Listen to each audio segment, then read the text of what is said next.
Bonjour. La mise en place de l'innovation managériale ne tombe pas du ciel.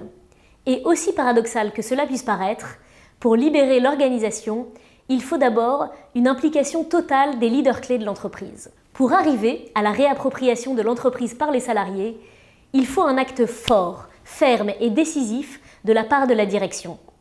Dans cette vidéo, nous verrons le rôle que jouent les principaux leaders de l'organisation pour mettre en place l'innovation managériale. Insistons néanmoins sur le fait que chacun peut, à son niveau, prendre des initiatives, créer une dynamique et faire bouger les lignes. Alors pourquoi l'innovation managériale passe-t-elle par une implication totale des leaders clés de l'entreprise? Eh bien d'abord parce que c'est un changement culturel si profond que son initiative ne peut venir que du dirigeant.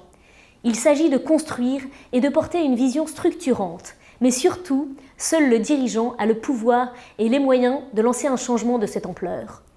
L'innovation managériale est en effet une remise en cause profonde du management tel que nous le connaissons aujourd'hui et qui a pris son essor à l'aube de la première révolution industrielle. Pour changer cette manière de manager, une forte impulsion est donc nécessaire. Les réflexions conceptuelles associées au projet nécessitent aussi d'être approfondies en amont. Elles impliquent prise de hauteur, vision systémique et capacité analytique qui sont permises par les compétences et la position du dirigeant.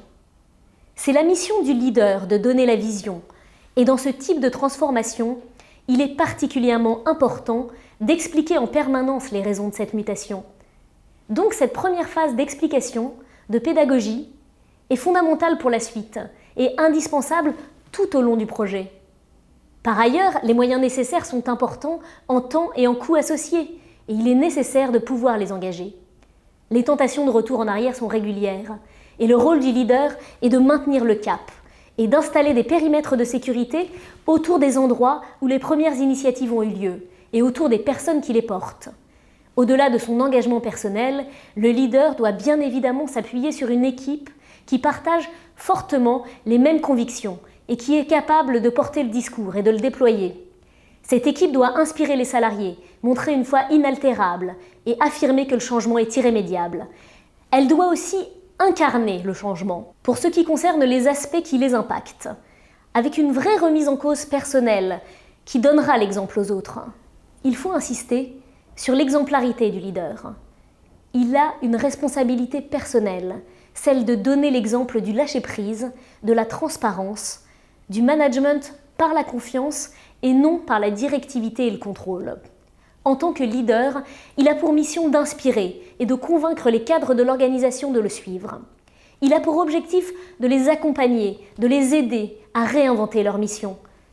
Pour conclure, on voit bien que la libération d'une entreprise passe par une foi inébranlable de son équipe dirigeante, son directeur en tête.